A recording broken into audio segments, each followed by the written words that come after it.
Hey, it's Mike Jacob coming to you from Jerusalem with our thought for the week.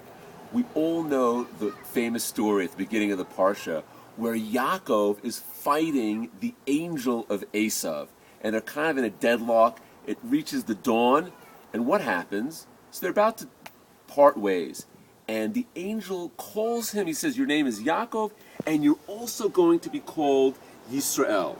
Okay? And that is chapter 32, Lamed Beis, verse 29. So that's chapter 32. So the angel says, you're not only Yaakov, you're going to be called now Yisrael.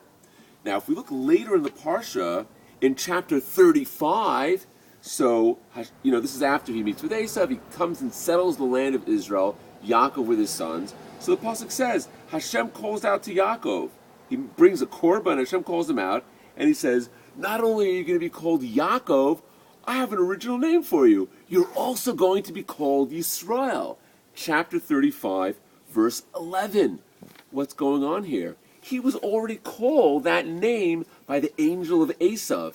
And now, 2 chapters later, Hashem says, hey, I have a great name for you. We'll also call you Yisrael.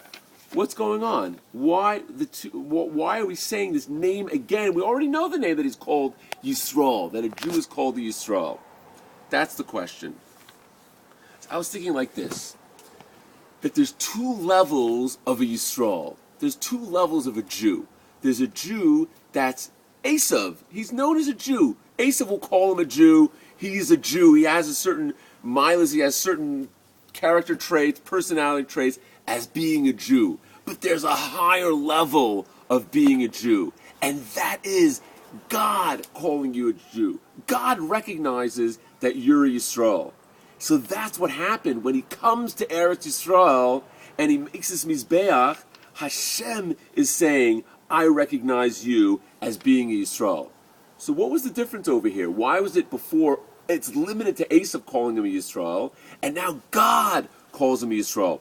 So right before he goes up to Beit El, makes a Mizbeach, makes a Korban, he prepares himself for this experience. And the Pasuk says something very interesting. He actually tells his whole household to get rid of Elohei HaNechar Asher Be'edam. They had to get rid of all the idols that they had in their house. And the Nezamim and the nose rings, all kinds of things they had to get rid of before they went up and brought this korban in Beit El, and before Hashem called him Yisrael. He got the name by Yisrael. And the Shloh says that what were they getting rid of at this point before they went to Beit El to bring up this korban, and that Hashem was going to call him Yisrael? He says there's all kinds of distractions and things and negative things that a person has that he's got to, there's a lot of cloud, and there's a lot of fuzz and distortion in a person's mind, and he's got to get rid of that and plug into Hashem for Hashem to call him a Jew, for Hashem to call him a Yisrael. And that's what was going on over here. When he was by Esav, he was called Esav. He's a Jew. He's going to be called Yisrael. But when it came time for Hashem to call him, from really to reach a high level, he had to get rid of all these distractions and these negative things, this distortion, in order for him to plug in and be called Yisrael by Hashem.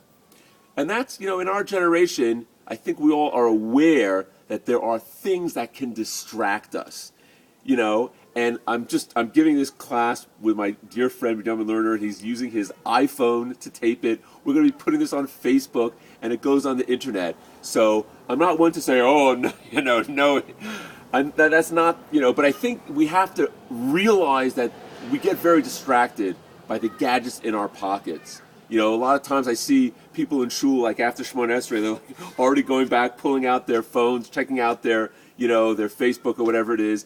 We have to be able to, people learning, we have to know that there are certain times that we have to focus on Ruchnis. We have to be like Yaakov was in Beit El, where all those distortions and distractions were gotten rid of, and he was able to focus on his Ruchnius and be called a Yisrael by Hashem.